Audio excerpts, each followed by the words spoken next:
नमस्कार दोस्तों। स्पेस यानी अंतरिक्ष जो है वो बहुत ही इंटरेस्टिंग जगह है। जो एस्ट्रोनॉट होते हैं वो जीवन का मजा लेते हैं हमारी नज़रों में अगर कहें तो, लेकिन वहाँ खतरे भी हैं। जैसा कि आप लोगों को पता होगा कि सुनीता विलियम्स जो भारतीय मूल की हैं, अमेरिकी नागरिक हैं, वो एक एस्ट्रोनॉट हैं जो अंतरिक्ष में गई आईएसएस इंटरनेशनल स्पेस स्टेशन पे, और वहां पे वो फंस गई। सुनीता विलियम्स फंस गई, मतलब इसका मतलब ये है कि वो अब कब आएंगी वापस ये पता नहीं चल पा रहा है। दरअसल सुनीता विलियम्स काफी एक्सपीरियंस्ड एस्ट्रोनॉट हैं और वो इससे पहले भी 2 बार जा चुकी हैं स्पेस में, आईएसएस में, इंटरनेशनल स्पेस स्टेशन में 2 बार पहले भी जा चुकी हैं। पहले एक बार वो गई थी 2006 में और दूसरी बार 2012 में गई थी। 2006 में जब गई थी तो 193 दिन के लिए रही थी, और जब 2012 में गई थी उससे भी काफी दिनों के लिए रही थी। और ये समझिए कि 2006 में तो वहां पे वो मैराथन भी की, 2012 में वो ट्रायथन भी की वहां पे। मतलब समझिए कि स्पेस में जाके बिल्कुल जैसे अर्थ पे आदमी काम करता है उस तरह का काम वो वहां पे की, और इतने इतने दिनों तक रही। तो ऐसा क्या हो गया कि इस बार दिक्कत हो रही है, वो फंस गई हैं। दरअसल होता क्या है कि जब भी कोई एस्ट्रोनॉट यहाँ से जाता है उसका टाइमिंग एक फिक्स होता है कि आप इतने दिनों के लिए रहेंगे वहाँ पे। उस हिसाब से वो अपनी मेंटल स्ट्रेंथ मानते हैं, उस हिसाब से उनकी जो इम्यूनिटीज हैं वहाँ पे बनाई जाती हैं, उनको मेंटली और फिजिकली तैयार किया जाता है। दरअसल हुआ ये था कि इस बार भी वो सिर्फ 8 दिनों का प्रोग्राम था उनका। गई थी वो 5 जून को और 8 दिनों बाद उनको वापस आना था, लेकिन किसी कारण से जिस यान से उनको वापस आना था वो उसमें गड़बड़ी हो गई और वो वापस नहीं आ पाई। और ये उम्मीद की जा रही है कि शायद वो फरवरी 2025 में वापस आ जाए। काफी दिन हो गए, हालांकि इससे ज्यादा दिन वो रही हुई हैं। ये तो अभी वर्तमान घटना है जिसके बारे में हम लोग बाद में भी चर्चा करेंगे कि क्या ऐसी चीजें हुई जिसके कारण उनको वहां पे अभी रुकना पड़ा है। और 25 फरवरी 2025 में उम्मीद है उनके आने की। लेकिन उससे पहले आपको कुछ चीजें समझनी होगी कि भाई इंटरनेशनल स्पेस स्टेशन है क्या, या फिर एक जो प्रोग्राम है जिसके थ्रू वो जाती हैं वो कमर्शियल जो प्रोग्राम है नासा का, उसके बारे में भी हम लोग जानेंगे। तो इन सब के बारे में पहले चर्चा करते हैं हम लोग। सबसे पहले जानिए कि आईएसएस क्या है। ये है इंटरनेशनल स्पेस स्टेशन। अब नाम से ही क्लियर है कि स्पेस में कोई स्टेशन बनाया गया है, कुछ इस टाइप के शेप का है। आप फोटो वगैरह में देखे होंगे, इस तरह की चीजें उसमें लगी हुई हैं, इस तरह की चीजें लगी हुई हैं, इस तरह की चीजें लगी हुई हैं। ठीक है, एक रफ इमेज बना रहा हूं मैं। तो स्पेस में एक स्टेशन बनाया गया है, जैसे कि हम लोग बोलते हैं ना आर्टिफिशियल सैटेलाइट। सैटेलाइट क्या होता है कि पृथ्वी के चारों तरफ जो घूमता है उसको सैटेलाइट बोलते हैं। जैसे कि चंद्रमा पृथ्वी का नेचुरल सैटेलाइट है, उसी तरह से आर्टिफिशियल सैटेलाइट बनाए जाते हैं जो कि पृथ्वी के चारों तरफ चक्कर लगाते हैं। सबका अलग अलग काम होता है। एक तरह से समझिए तो ये भी एक आर्टिफिशियल सैटेलाइट की तरह ही काम करता है, इस मायने में कि वो पृथ्वी के चारों तरफ चक्कर लगाता है।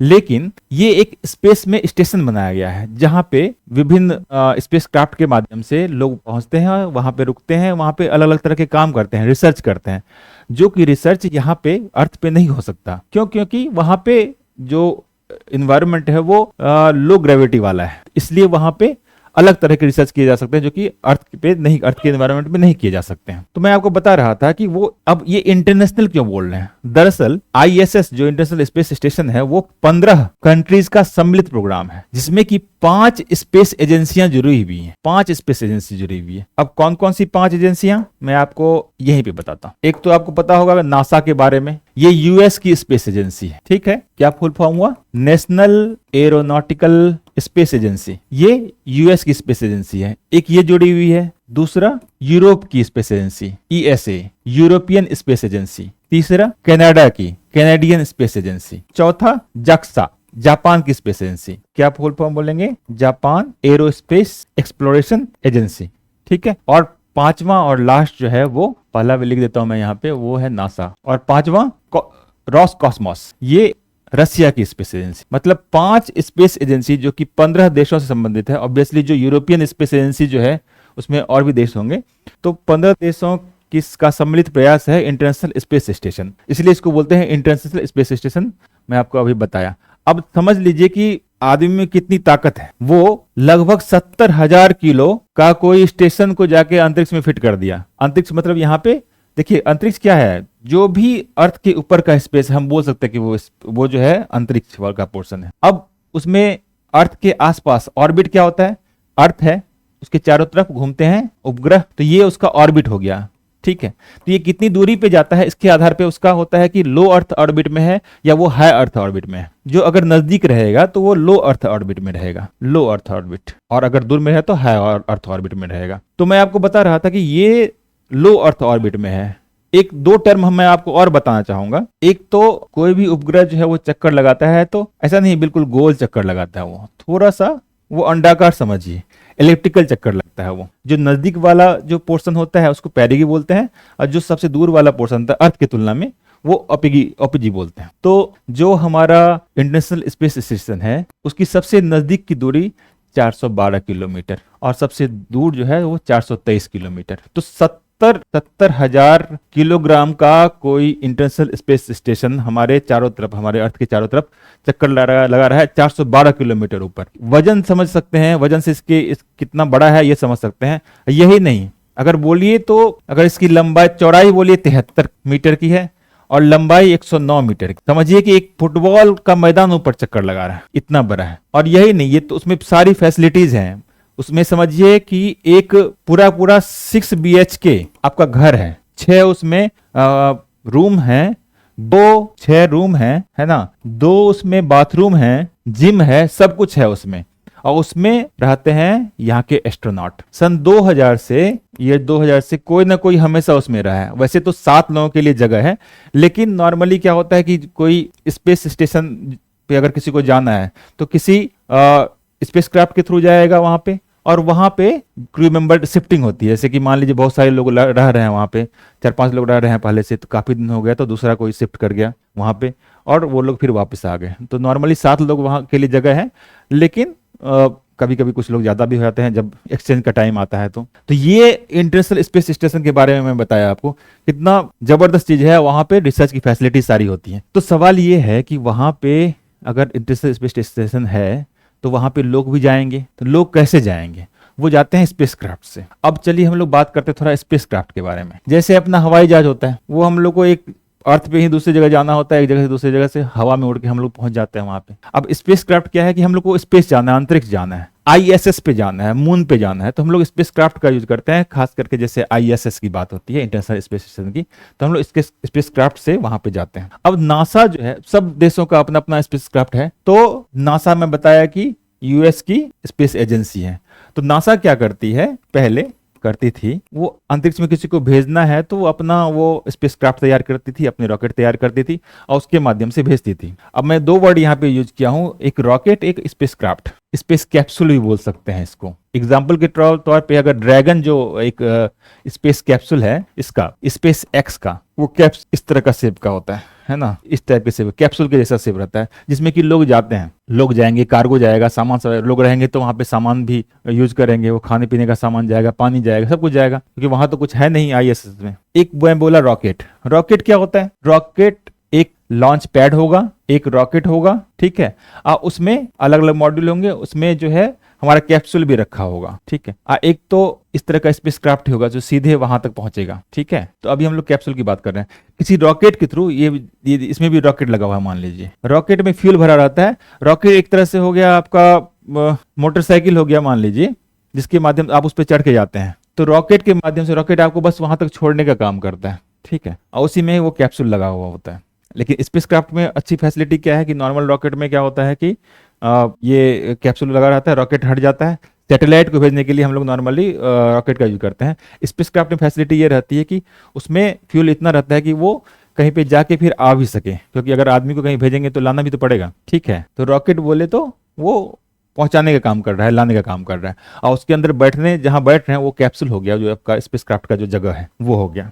तो पहले नासा अपना काम खुद से ही कर लेती थी, अपने रॉकेट बनाती थी और अपना स्पेसक्राफ्ट बनाती थी, उसी के माध्यम से भेजती थी। लेकिन ये मैं बात क्या कर रहा हूँ, LEO की बात कर रहा हूँ, लो अर्थ ऑर्बिट की बात कर रहा हूँ, ठीक है। लेकिन जब बात आती है मून की, जब बात आती है मार्स की, वो डीप अर्थ ऑर्बिट हो गया, या अगर मून है तो डीप अर्थ ऑर्बिट हो गया, हाई अर्थ ऑर्बिट हो गया मून वाला में। और ये तो अर्थ ऑर्बिट में होगा ही नहीं, जो मार्स वाला चीज है, मतलब डीप स्पेस जिसको बोलते हैं, मार्स हो, उधर जुपिटर हो, बाकी जो ऊपर की जगह है वहां पे, तो डीप स्पेस।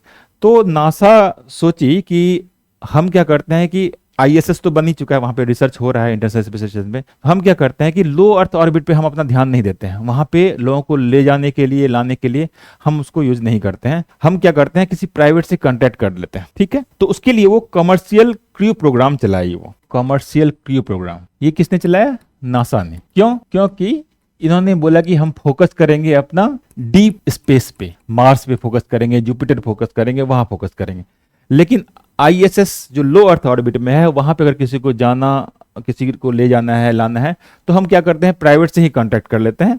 तो नासा ने क्या किया, प्राइवेट से कांटेक्ट कर लिया। जैसे बिडिंग होती है, बोली लगती है, तो नासा ने अलग अलग प्राइवेट कंपनियों से समझौता किया। फाइनली 2 पार्टनर उसके सेलेक्ट हुए।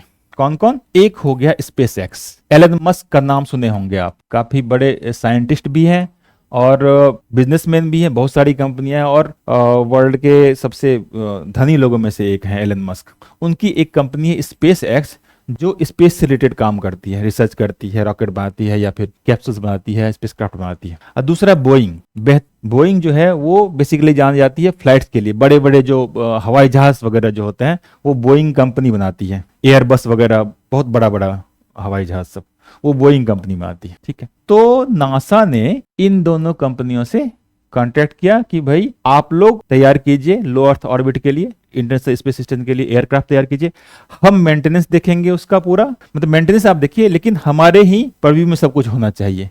हम आपको इंफ्रास्ट्रक्चर प्रोवाइड करेंगे, हम आपको पैसे देंगे, ठीक, हम बार बार उसको चेक करेंगे, उसमें कुछ गड़बड़ी नहीं हो, सेफ्टी मेजर्स हमारे हिसाब से होने चाहिए, सारा काम हम करेंगे, आप उसको डेवलप कीजिए। और स्पेस एक्स और बोइंग ये अपना डेवलप करने लगे। स्पेस एक्स तो 9 भेज भी चुकी है, 9 स्पेस जो है इनका, मैं बताया ड्रैगन कैप्सूल ये तैयार करती है, स्पेस क्राफ्ट की ही तरह ये ड्रैगन कैप्सूल, इसमें ये लोग बैठते हैं। और एक बोइंग है, बोइंग जो कैप्सूल तैयार करती है वो स्टार लाइनर नाम से, स्टार लाइनर सिस्टम, ठीक है। तो स्पेस एक्स तो काम कर ही रही थी, 9 बार भेज भी चुकी है वो क्रू को। लेकिन ये बोइंग जो है, ये स्टार लाइनर सिस्टम का इसका पहला था, जो बोइंग का कैप्सूल है, ये पहली बार इसको टेस्ट फ्लाइट था ये एक्चुअली।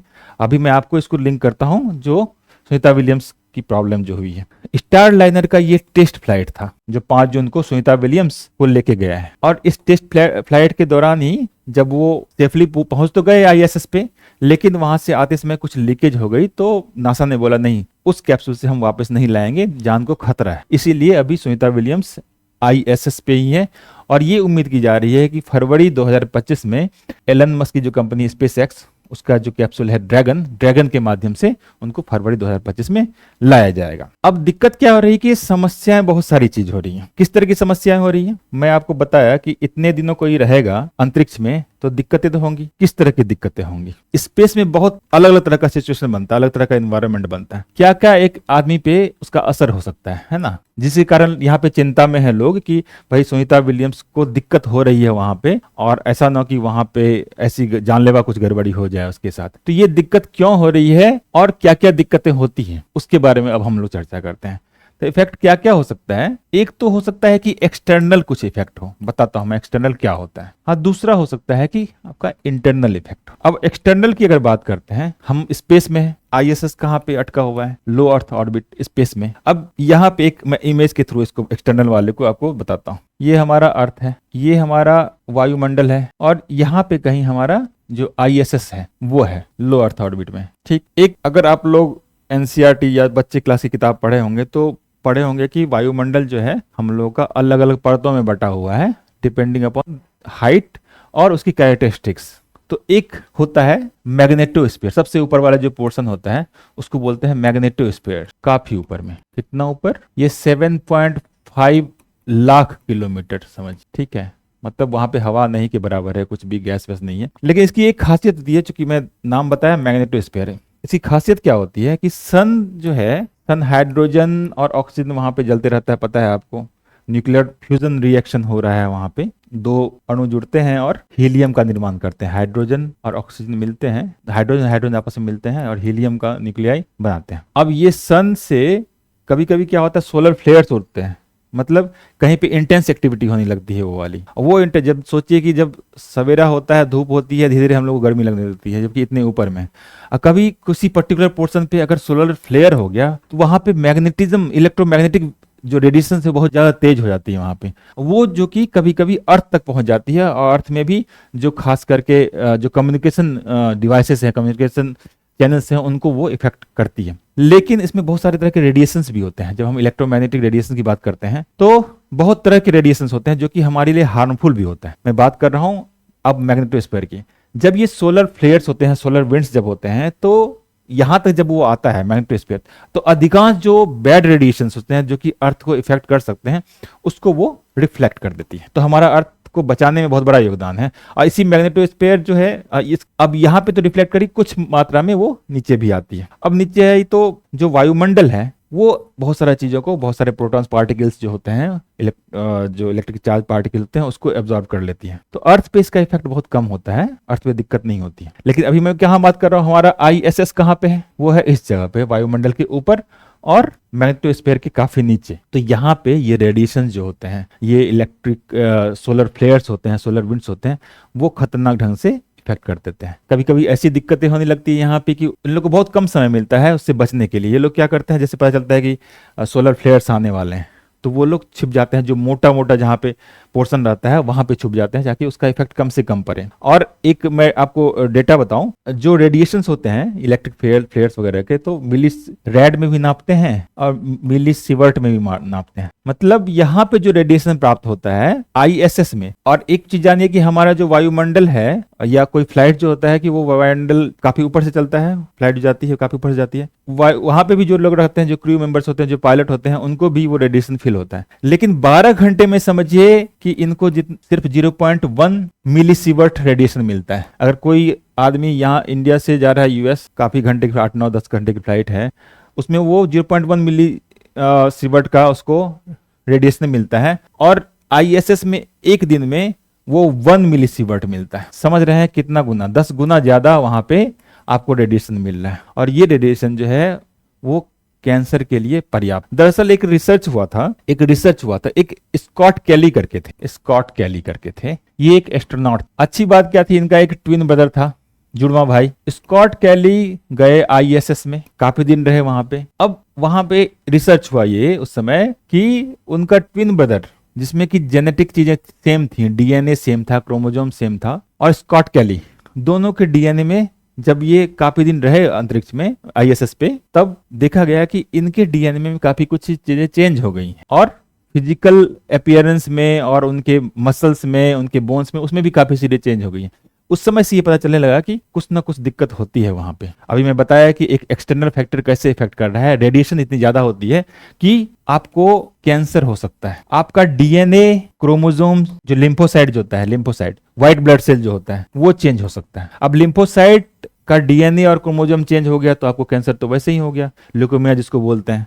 ब्लड कैंसर भी हो सकता है, आपको स्किन कैंसर भी हो सकता है रेडिएशन से। और इसके कारण क्या होगा कि आपका, अगर ये इफेक्ट हो रहा है, लिम्फोसाइट व्हाइट ब्लड सेल से इफेक्ट हो रहा है, आपको पता होगा कि व्हाइट ब्लड सेल जो है वो शरीर की प्रतिरक्षा करता है, वो तो आपका इम्यून सिस्टम कमजोर हो गया, जबकि इसमें आपका कोई योगदान नहीं है, बस आप स्पेस में है, इसके कारण चीजें ये हो रही हैं। यही नहीं, जो मोतियाबिंद होता है, कैटरेक्ट्स, वो भी हो जाएगा आपको। ये सब समस्या होती है एक्सटर्नल फैक्टर के कारण स्पेस में, खाली आप वहां पे रह रहे हैं इसलिए। अब दूसरी क्या गड़बड़ी हो सकती है, इंटरनल इफेक्ट भी होगा बहुत तरह का। अब इंटरनल इफेक्ट क्या होगा, एक तो आपको स्ट्रेस होगा। किस टाइप का स्ट्रेस हो सकता है? एक तो साइकोलॉजिकल स्ट्रेस हो सकता है, और दूसरा फिजियोलॉजिकल स्ट्रेस हो सकता है। साइकोलॉजिकल स्ट्रेस मतलब क्या हुआ? साइकोलॉजिकल स्ट्रेस मतलब क्या हुआ कि आपके साइकोलॉजी पे इफेक्ट पड़ेगा। क्यों करेगा? एक तो आप हैं अपने सोसाइटी से, अपने फैमिली से इतनी दूर पे। दूसरी चीज क्या कि आप पे पब्लिक स्क्रूटनी हमेशा है, आपको एकदम टफ रूटीन फॉलो करना है, आपको कंटिन्यू। मैं बताया कि एक्सटर्नल रेडिएशन के बचने के लिए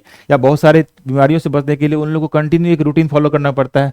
डेली आपको कम से कम 2 घंटे का एक्सरसाइज करना है, एकदम स्ट्रेसफुल चीजें रहती है वहाँ पे। कंटिन्यू पब्लिक स्क्रूटनी हो रही है, आपको कंटिन्यू काम करना पड़ रहा है। काम का ये समझ लीजिए कि 10 घंटे डेली काम करना पड़ता है, एकदम टाइम फिक्स होता है, इतने बजे आपको सोना है, इतने बजे खाना है, इतने बजे काम करना है, ठीक है। सैटरडे को 5 घंटे का काम होता है, और वो भी एक कन्फाइंड जगह पे, एक छोटी सी जगह पे सारा काम करना है। कंटिन्यू बहुत तेज नॉइज होती रहती है वहां पे, स्पेस की नॉइज अलग होती है, मशीनों की नॉइज अलग होती है, ठीक। ऑक्सीजन लेवल कम होता है, ये डर होता है कि भाई कार्गो समय पे आ पाएगा कि नहीं। डॉकिंग होती है, डॉकिंग समझ रहे हैं, जब कोई स्पेस क्राफ्ट जब लैंड करता है तो उसको जोड़ जाता है। स्पेस क्राफ्ट अगर लैंड कर रहा है तो ISS पे, तो वो जो डॉकिंग होती है तो उसकी समस्या होती है, उस समय बहुत स्ट्रेसफुल चीज़ें होती हैं। तो इस तरह की चीज़ें जो होती है, मतलब एक कन्फाइंड जगह में, आइसोलेटेड जगह पे, अपनी फैमिली से दूर, हाई परफॉर्मेंस हमेशा दिखाना, पब्लिक स्क्रूटनी में हमेशा रहना, उसके कारण दिमाग में एक अलग तरह का ही स्ट्रेस बनता है। ठीक है, दूसरी चीज़ क्या हो गई कि आपका वहाँ पे इंटरनेशनल स्पेस, जिसने बताया अलग अलग कल्चर के लोग हैं, अलग अलग लैंग्वेज है, कोई रशियन बोल रहा है, कोई यूरोपियन के अलग स्पेनिश बोल रहा है, कोई जो है इंग्लिश बोल रहा है।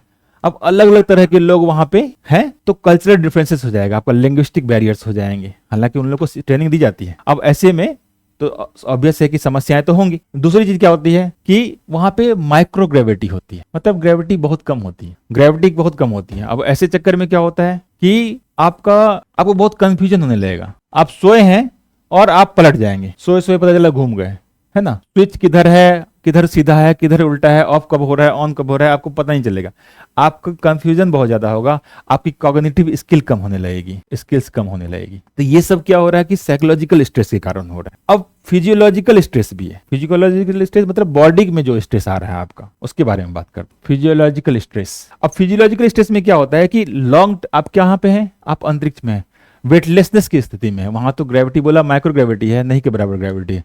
ऐसी स्थिति में आप कंटिन्यूअस वेटलेसनेस की स्थिति में रहेंगे। अब ऐसे में क्या होता है कि अलग अलग तरह की, अगर आप सही रूटीन फॉलो नहीं कर रहे हैं, इन पर रूटीन फॉलो कर रहे हैं तो भी, एक्सरसाइज कर रहे हैं तो भी, तमाम तरह की चीजें आपको होने लगेंगे। सबसे पहली चीज इसमें होती है, मसल जो है आपका वो कम होने लगता है, मसल का लॉस होने लगता है, उसको बोलते हैं मसल एट्रोफी। अब जैसे नॉर्मली क्या है, जैसे मान लीजिए आपकी हड्डी है, इसमें मसल है ना, जैसे हाथ में ही देखिए मसल है। अब ये कम होने लगेगा मसल, ये ऐसे हो जाएगा, मान लीजिए हड्डी फिर ऐसी है, अब ये मसल जो आपका इतना ही रह गया, ठीक। अब मसल कम होगा तो क्या होगा, आपका कंट्रोल खत्म होने लगेगा, आपकी ताकत खत्म होने लगेगी पे। और अगर एक रिसर्च है तो उसके हिसाब से मतलब 1% मसल जो है आपका पर मंथ खत्म होने लगता है। अब समझ लिए कोई 1 साल रह गया तो क्या हुआ, या 2 साल रह गया तो क्या हुआ, 24% मसल आपका खत्म हो गया, ठीक है। दूसरी मतलब मसल की साइज आपकी कम होने लगती है, उसके कारण क्या होता है कि आपका स्ट्रेंथ कम होने लगता है। फिर है हड्डी पे भी असर पड़ता है, उसको बोलते हैं ऑस्टियोपेनिया। अब ऑस्टियोपेनिया में क्या होता है कि आपका जो स्केलेटल बोन है ना, बोन लॉस होने लगता है। ये ऑस्टियोपेनिया जो फ्लाइट्स के पायलट्स होते हैं, जो अक्सर फ्लाइट्स में रहते हैं, या उसके क्रू मेंबर्स होते हैं, उनको भी चीजें हो सकती हैं, ठीक। इसमें भी 1% बोन मास जो है आपका वो कम होता है। अब बोन मास कम होने लगेगा तो क्या होगा कि आपकी हड्डी कमजोर होने लगेगी, टूटने का डर अक्सर बना हुआ रहेगा। उसके बाद आपका बॉडी का फ्लूइड है वो डिस्ट्रीब्यूट होता है, क्योंकि माइक्रोग्रेविटी का पोजीशन है, आपको पता नहीं है आपको किधर घूम रहे हैं, नहीं घूम रहे हैं। आपके अंदर के जो फ्लूइड होता है, फ्लूइड वो ब्लड हो या फिर वाटर हो, वो सारे डिस्ट्रीब्यूट हो जाते हैं।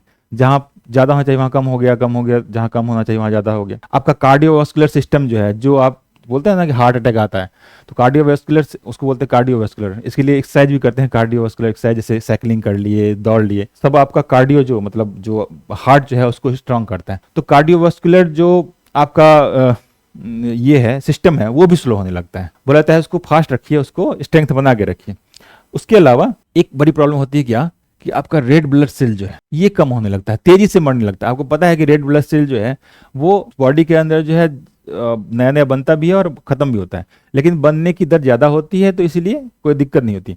अब अंतरिक्ष में क्या होता है, ISS पे वेटलेसनेस की स्थिति में, उसमें आपका रेड ब्लड सेल कम बनने लगता है और बहुत ज्यादा तेजी से मरने लगता है। अब रेड ब्लड सेल का काम आपको पता होगा तो पता चलेगा इसके कारण दिक्कत क्या हो रही है। रेड ब्लड सेल क्या करता है, वो ऑक्सीजन को ऑब्जर्व करता है और रिडिस्ट्रीब्यूट करता है पूरे बॉडी में, इंक्लूडिंग माइंड। अगर रेड ब्लड सेल कम बनेगा तो आपके अंदर ऑक्सीजन की कमी होने लगी, आपके माइंड में ऑक्सीजन नहीं पहुंचेगा, हो सकता है कि आपको ब्रेन हेमरेज हो जाए, ठीक है। तो आपको क्या बताया, मतलब हड्डी हो, मसल हो, ऑस्टियोपेनिया हो, बोन लॉस हो रहा है आपका, मतलब बोन खत्म हो रहा है, ठीक। ब्लड सेल जो है ऑक्सीजन नहीं पहुंच पा रही है, ब्रेन में दिक्कत हो गई। कार्डियोवास्कुलर सिस्टम आपका खराब हो रहा है, स्लो हो रहा है, आपके हार्ट में प्रॉब्लम हो गई। मसल एस्ट्रोफी बोला आपको, आपके मसल में दिक्कत हो गई। उधर कैंसर वैंसर तो है ही, जो पहले में बता दिया, एक्सटर्नल फैक्टर के कारण, रेडिएशन के कारण। तो इतनी तरह मतलब पूरे बॉडी को वो बर्बाद कर सकता है, इसी चीज का डर है। अभी क्या है कि जो सुनीता विलियम जो गई थी, सुनीता विलियम, तो वो तो कम दिनों के लिए गई थी, लेकिन अब पता चला कि अभी नहीं वापस आ रही हैं। तो ये समस्या हो सकती है, इस तरह की सारी समस्या हो सकती है, इसलिए डर है कि कहीं ऐसा ना हो कि वो सब सारी चीज़ें जानलेवा हो। इसके अलावा आपको वहाँ पे सोने में दिक्कत होती है, कंटिन्यू नॉइज आते रहते हैं। हालांकि उनके लिए स्पेशल जो है एक एक कैप्सूल टाइप का बनाया जाता है सोने के लिए, जिसमें वो लोग सोते हैं। एक स्लीपिंग बैग भी होता है, जिसमें सारी फैसिलिटीज तो होती हैं, लेकिन सिचुएशन बिल्कुल अलग होता है जो अर्थ पे होता है उसके तुलना में। तो मैं वही बताऊँ, उसके अलावा जो बाकी समस्या है, कुछ मेंटेनेंस की समस्या हो गई, कभी कोई नट हो गया, कोई उल्का गिरने लगा कुछ, या फिर ये कभी फायर कहीं पे आ गया। माइक्रो जो ऑर्गेनिज्म है, जैसे खाते हैं तो वहीं पे रखते हैं, पानी पीते हैं या फिर कुछ उस टाइप का कहीं डंप हो गया कहीं पे, तो माइक्रो ऑर्गेनिक बैक्टीरिया वगैरह वहाँ पैदा हो सकते हैं, उसके कारण अलग समस्याएं हो सकती हैं। तो वो काफ़ी स्ट्रेसफुल है वहाँ के लोगों के लिए जो वहाँ पे रहते हैं। तो ये समझिए काफ़ी सुंदर दिखता भी है अर्थ। देखिए तारे की तरफ कितना सुंदर दिखता है, चंद्रमा की तरफ देखिए कितना सुंदर दिखता है, अंतरिक्ष कितना सुंदर है। लेकिन अंतरिक्ष में बहुत सारी चीज़ें, भयावह चीज़ें भी हैं। तो लेकिन अंतरिक्ष में तो आपको जाना ही पड़ेगा, क्योंकि नए रिसर्च करने हैं आपको। आज चंद्रमा पे गए हैं, कल मार्स पे जाएंगे, हो सकता है कि हम लोग पूरे अंतरिक्ष को एक्सप्लोर करें। तो अगले किसी वीडियो में हम ये बात करेंगे कि सुनीता विलियम्स के साथ एक्चुअली क्या हुआ, कहाँ दिक्कत हो गई, लौट क्यों नहीं पाई अभी तक, उस पर हम लोग बात करेंगे। इस वीडियो के लिए इतना ही, धन्यवाद।